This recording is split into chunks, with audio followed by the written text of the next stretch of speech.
tête ya gouvernement na biso.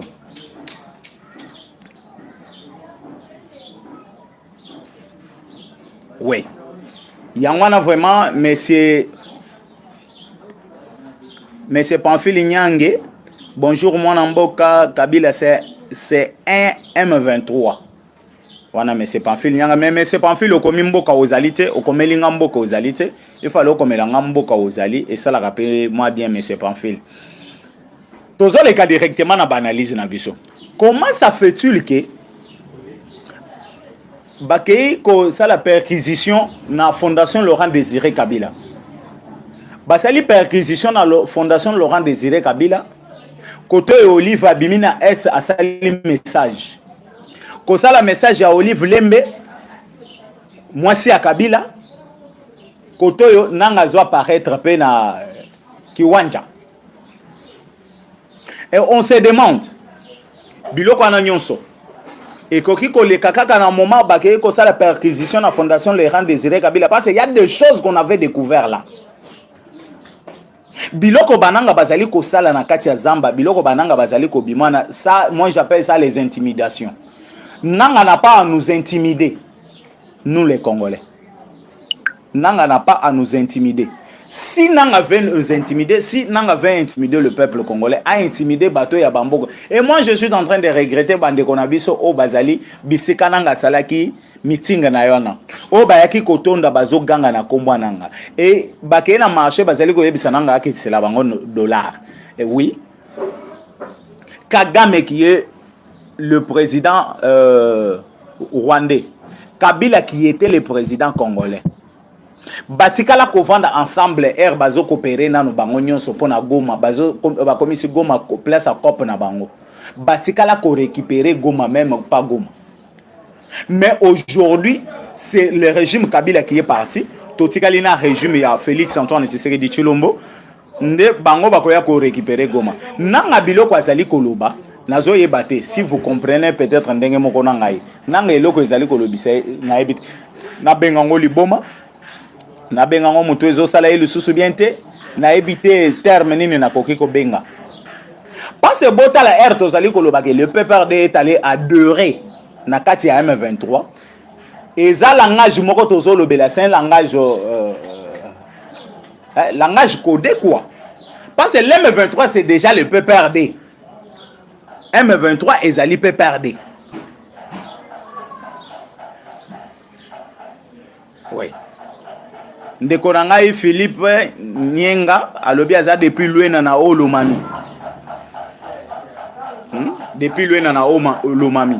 Na lobi bien M23 c'est le PPRD. Ce qui au tali place nazali ko confirmer que M23 ezali PPRD. Nanga auti awana Kinshasa comme président ya institution moko munene ya République qui est CNU. Nanga à rejoindre ba rebelle à rejoindre comment je peux les appeler, ce ne sont pas de rebelles wana tozo benga bango baza ba milice à rejoindre bango na kati ya zamba mais kokoma na kati ya zamba ya nanga otali kotoyo omoni ke groupe anezaki déjà na bato babandaki ko dirigeant au M23. Il y avait des Willy Ngoma, Sultani Makenge, les autres là, comme vous les connaissez. Et maintenant, comment Nanga vient d'arriver, Nanga qui n'est pas même militaire, on accepte Nanga directement d'être leur chef. Donc cela veut dire que commandement ils ont quelque part. Il y a quelqu'un qui est en train de commander ça. Bato azali ko bimisa bango bazali be étiquette ya pamba. Nazo e baté si on se comprend. Si on peut se comprendre par là vraiment que Sultani Makenga azali, Willy Ngoma azali, Mususu nani, ndenge to boyebi bango, bazali na bango nyonso, bazali ko diriger M23.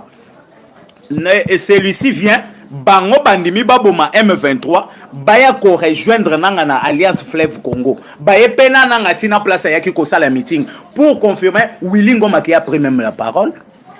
Willy Ngoma zupena maloba. Willy Ngoma lobi clair. Willy Ngoma lobi que non. Bango bazo soutenir Corneille Nanga. Corneille Nanga c'est leur chef.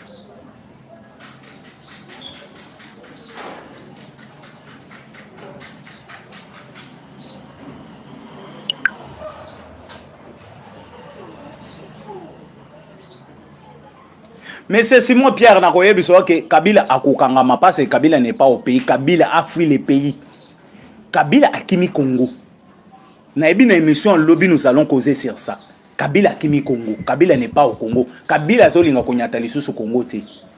Kabila n'est pas au Congo. Kabila comment Afrique du Sud, Namibie, Bunagan, Rwanda, Ouganda. Donc Bamboka Kabila a commis au Baloka. Et d'ailleurs en Afrique du Sud, pour votre information, Balinga qui déjà bakanga en Afrique du Sud. Parce que l'Afrique du Sud c'est un petit pays allié, pays ami à RDC. Quand il a compris que l'Afrique du Sud a allé appuyer et régime en place, l'Afrique du Sud a zolinga qui met dans le Congo, a zo comme les sous Afrique du Sud était M. Simon. Kabila a zo comme les sous en Afrique du Sud était. Hein? Il faut na katia pointe noire place aux alliés M. Simon. Oyebi sabatonyo sur Kabila a zo comme les sous Afrique du Sud, c'est a comme mingi Namibie, Ouganda, Rwanda, Kenya, Bamboka a commis tourner en wana. Bamboka Kabila a commis tourner en wana.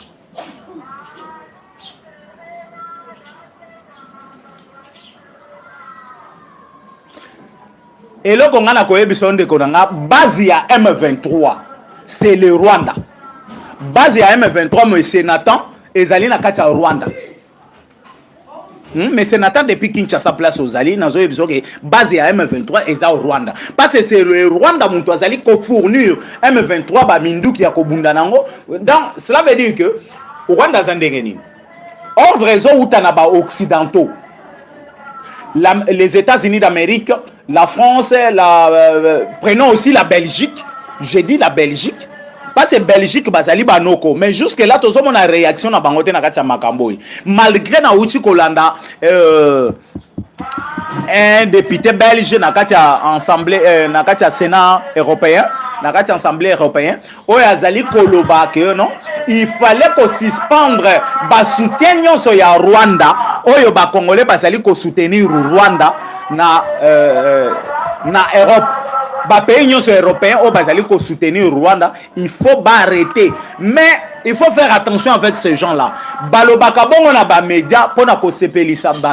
Les gens qui sont moins malins, piège na bangwana. Et nous maintenant, on ne peut pas tomber dans ce piège-là parce que nous sommes des Congolais. Nous on n'a pas besoin de théorie. Nous, on a besoin de pratique. Même mes morateurs ngana sali ko yebisa batu ba théorie na ngastani vraiment ekotaka ngate ngastani bo chinto ko basa kunde mwa mutombo ba chena ba munande ba jengande ngai na kotaka na ba théorie na ba théorie te. Moi j'aime des pratiques parce que les théories peuvent nous prendre du temps. Ba théorie ko zo biso tamulai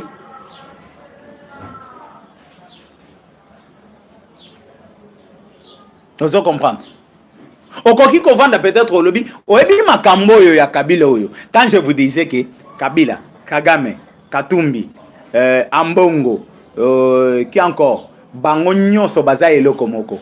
Bakisananga. Quand je vous disais que Yokaka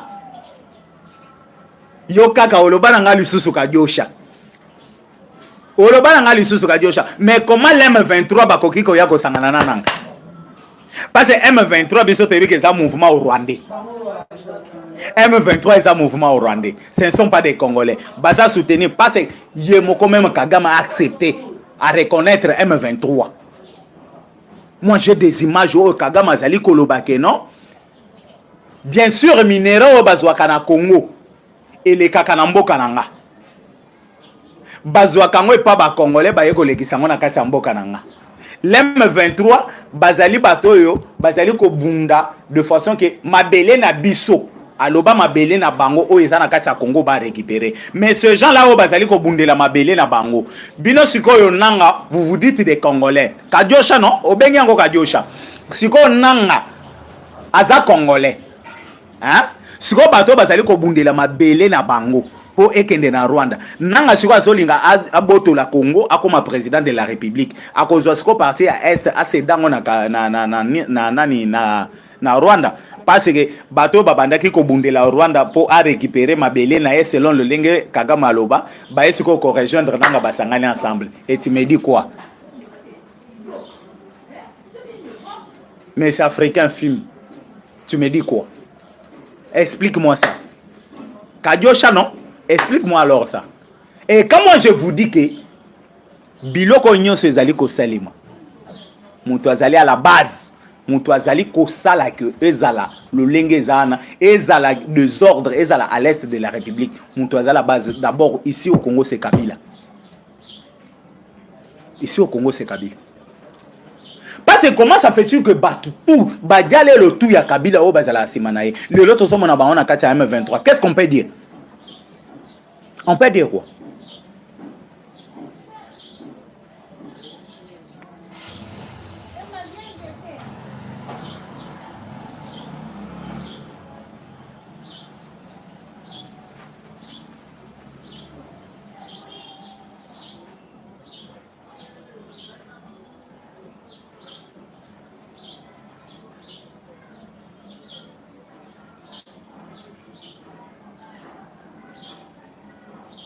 Et le Congo na koyebisa yo ndeko na ngai M23 dis-moi que mutu azala bolole mutu azala kizengi nakoki kobeta masolo ya M23 asangisa ngo sikoyo donc attribuer ngo na régime où est en place. Parce que na posé question na ebandeli la émission l'M23 a commencé quand mouvement ya M23 ebandi année nini et puis na mois nini et El Kabila signé d'accord na M23 et nous avons des accords. Il y a M23 dans Kabila. Nous avons des accords. Oyo M23 va exiger Kabila ba kozwa 43%. Il y a ba poste de commandement armé. Ba kozwa 36%. Il y a ba poste de recommandement commandement est de la République. Donc cela veut dire que tozana ba administrateur des territoires ba outi na M23, tozana ba chef de rue ba outi na M23, tozana ba chef de quartier ba outi na M23, tozana ba gouverneur ba outi na M23. Est-ce que tout cela, Félix, était là? Quand on a signé tous ces accords-là, Copé, ça va avoir un poste de responsabilité dans l'administration. Et bateau n'a pas bakoti. Bakota na kati administration na biso. Bateau na bakota na kati armée na biso. Bateau na bazo ba poste de responsabilité na est de la République. Félix était là. Quand il faut parler, il faut imaginer. Hein? Il faut raisonner plutôt. Il faut raisonner, mon cher frère. Ndeko Abdul. Il faut réfléchir avant Goloba Maramoussous. Parce que les accords signés par Kabila na M23, c'était en quelle année? Les accords signés par Kabila avec M23, c'était en 2029. 2009 plutôt. 2009. Et 2009 maintenant, Félix était où? Aujourd'hui, chef de l'État. Il était où? Il était qui? Et comment il peut participer dans le mouvement M23? Et en 2018, Félix a eu pouvoir. L'M23 est invité ici par Mwangachuchu, ici à Kinshasa. Je dis bien et je confirme dans Zoloba devant TV. Invité ici par Mwangachuchu. Aujourd'hui prisonnier. Comme il y avait des accords. Entre Kabila et M23. Comme il y avait des accords, il y a Mascara, il y a nous avons cherché, il y a Bitumba et S. Il faut qu'il y ait des accords. Comme il y avait des accords entre l'M23 et Kabila. Comme Kabila régime na Ekweyi. Comme Mwangachuchu bazali ko gérer bakor. Bato bazali ko gérer ba makambo bayebi ke bazali ko solola. Ou bien makambo bazali ko sala. Mwangachuchu a évité l'M23 pour baya ko revoir bakor na bango. Et l'M23 que vous me dites que oyo ndeko nani ndeko nanga Abdul Toto ndeko nanga Abdul Toto alobi que non, le numéro 1 à M23 ezali monsieur Chilombo. Hein? Ndenge monsieur ndeko Abdul a commis eza monsieur Chilombo. Oui. Eza idée naie, eza pensée naie, eza réflexion naie, eza analyse naie. Parce que koboy analyse à moninga, eza ba idée naie azali kopé ça. Moyen to interdire ezate. Mais il faut qu'on mette quand même qu'on recadrer pour na ko zongisa e, ko la que non monsieur, ce n'est pas ce que toi tu dis. Ce n'est pas ce que tu es en train de penser. yango na lobi ke ba M23 et bandé aneni. On a eu mouvement il y a M23 ici depuis 2008. M23 babandi. Na kokende ya CNDP. CNDP ya Laurent Kunda bakei. Laurent Kunda akimi azongi Rwanda. Azui mouvement ba changer kaka kombo. Bazui balongoli CNDP, bazongi si mouvement de M23. Parce que le 23 mars, il y a eu des accords. Oyo ezalaki signé par Kabila na Batouana. Oyo ngala uti oloba. Bakoro na uti oloba. Et maintenant, na départ à Kabila, ils ont voulu maintenant maintenir l'accord ou bien renouveler des accords avec le régime Yokotagi. Bamonaki Félix faible pour Baya pour renouveler l'accord. Arrivé ici à Kinshasa. Ils ont fait une année ici à Kinshasa. Mouto Yazali ko diriger ba M23. Mouto Yazali ko dites-moi, toi solo là non entre nous. Félix est chef de l'État. Il va faire entrer l'M23 pour Assalani. Toi solo là non, toi solo là. Parce que Félix c'est un Congolais. Félix n'est pas étranger comme les autres. Félix Antoine Tshisekedi Tshilombo c'est un Congolais. Parce que les autres, ce ne sont pas des Congolais. Il fallait pas fournir le pays dans Bango. Corneille Nanga tambola na identité congolaise. Azana passeport congolaise, azana nationalité congolaise, azana ba document surtout ya nationalité ya biso awa. Ce qu'on pona ko bloquer ce qu'on Corneille Nanga bien. Il faut tout d'abord to boutler non nationalité congolaise. To invalider directement passeport d'ailleurs. Et puis arrestation internationale. Oui. De place où Wapi Corneille Nanga a se rendre compte que non, il vient de créer sa propre tombe. Il vient de creuser sa propre tombe. Oui. Alors, plan ya William Mobutu ce que ezala kinini. William Mobutu il est là utilisé par les occidentaux, uniquement par les occidentaux. Yé azali wana nini.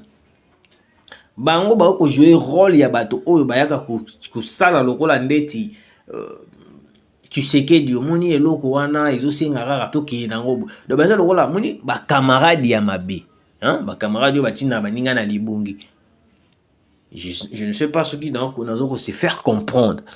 Nandenge ni camarade moko boy MCU eloko ano sala ka yango ti mais influence ya camarade wana eloko ngape dana sala yango to sala yango kaka et au ça nango eloko te. Donc William Mobutu est là pour intoxiquer Tshisekedi d'aller négocier avec les M23 comme Kabila a sala yango pendant son mandat.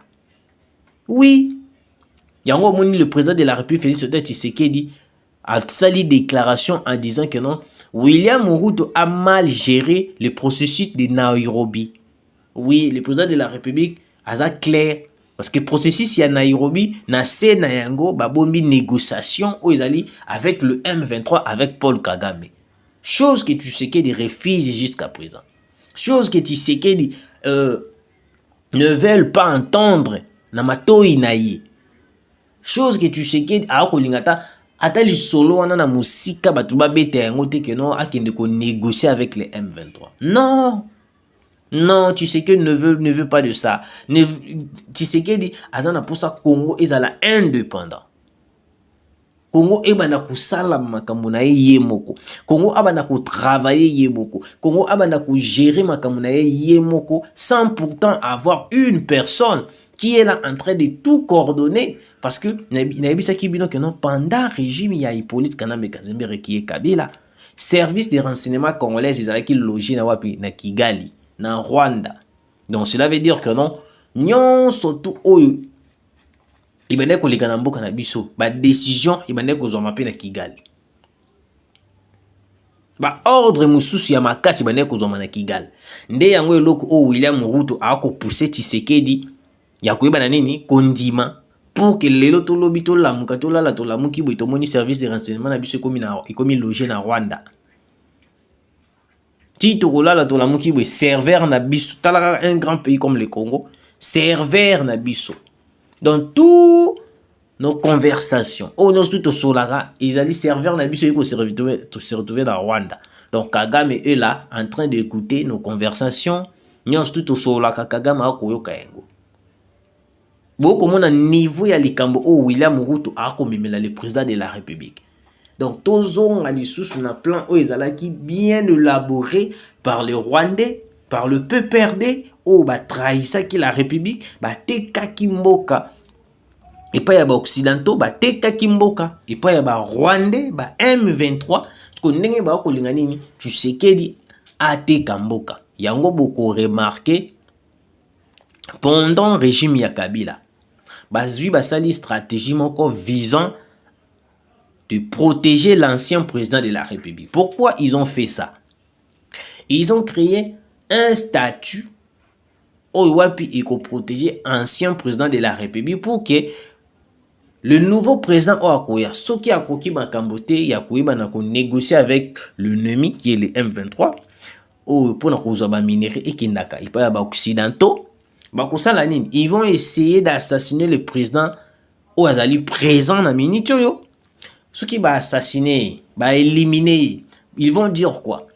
Bozana ex-président Nabino, Owabi Azali toujours vivant, qui est Kabila. Alors le temps, tous les Kanaba élections, tous on nous Kabila Nabukondi. Après Tokoluka, une manière. Comment est-ce que nous allons faire? Comment est-ce que Tokusala point nini tout ça là élection pour Toluka président Moussous. Ce par là il y a beaucoup remarqué. Sali batali balobi non, mais tu sais que dit balobi non Kabila. Quand tu étais au pouvoir, là les occidentaux, quand tu étais au pouvoir, c'était facile de négocier. Mais tu sais que dit Azali tellement têtu. Tu sais que dit n'arrive pas à céder à la pression auto pour ça là. Alors pour n'a été makambo na biso to ko sala ekoma kitoko. Pour Tshisekedi aïba na ko négocier, il faut ozonga na scène politique.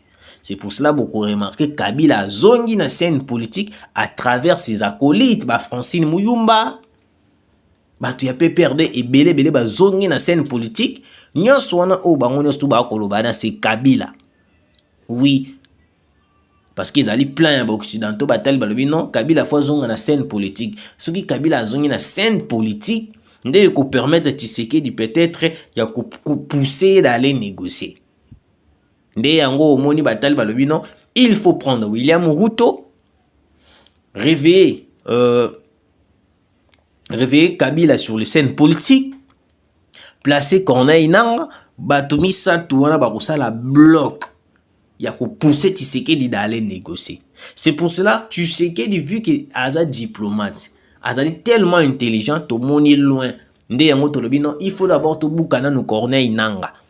Ce qui te bouki Corneille Nangaa ma seki na inyo surtout, te déclarer qu'il n'est plus congolais, te déclarer Corneille Nangaa condamné à mort et puis place nous tout bakomona Corneille Nangaa il sera arrêté. Tobuki Corneille Nangaa parce que Corneille Nangaa alingaka sala le rôle à pion ya occidentaux qui va représenter le Rwanda, le M23 parce qu'en ce moment vous allez remarquer makambo ya M23 et koloba malisusu to komikaka na AFC. Alors Corneille Nangaa représente Kagame, représente les M23. Vous comprenez? Kabila représente les occidentaux. William Ruto représente aussi les occidentaux. Vu que plan ya William Ruto ils allaient rater, ils vont essayer d'appeler Kabila pour que Kabila tanga kozonga na scène politique. Kabila va faire en sorte de rencontrer Tshisekedi pour que aïba na kolembisa Tshisekedi d'aller négocier de faire pour ça ya ba occidentaux. Alors en ce moment, nyon surtout beaucoup mona ba PPRD ba okoloba Kabila oh boy. Très cher Congolais. Ils allaient plein ya ba occidentaux, ba luki bazong sa Kabila sur le scène politique pour à permettre bango à pousser Tshisekedi à kende ko négocier parce qu'il n'a point autre commune yango. Même la Belgique a été contactée par les occidentaux, par les États-Unis pour na koyeba na nini coincer Tshisekedi à kende toujours ko négocier. Vous voyez un peu la gravité des choses ndenge za kokende. Ouais. La gravité des choses ndenge za kotambola. Pona bango balobi non. Tshisekedi azo mérité tolukela ye bato ebele mpo akini bapousse akini konégocier.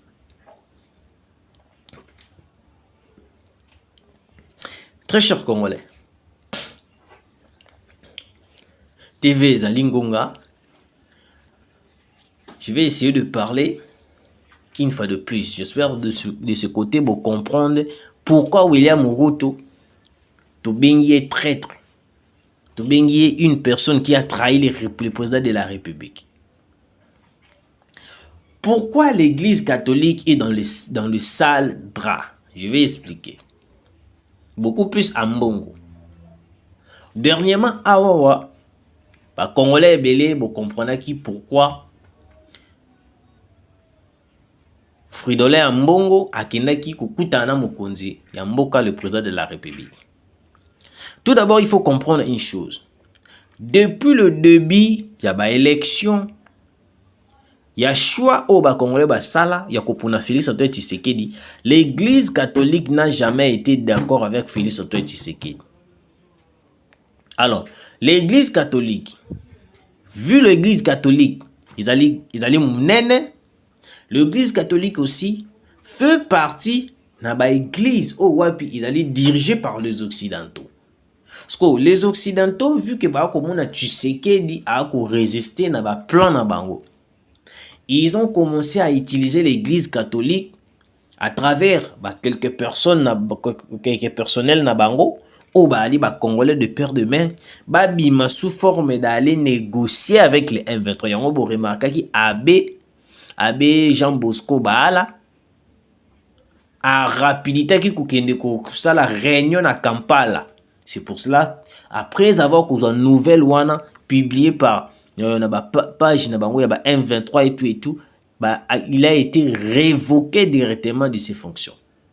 Oui, parce que Tshisekedi n'a jamais accepté de négocier avec les M23.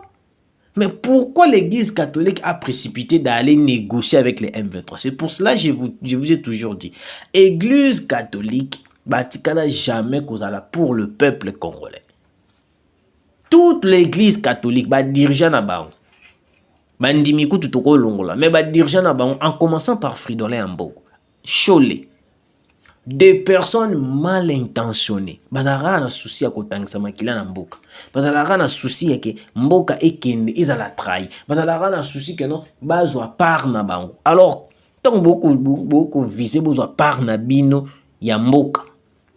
Ba pesa bino ba mbongo bot siama bot. Et puis la question que je me suis beaucoup posée Zaline.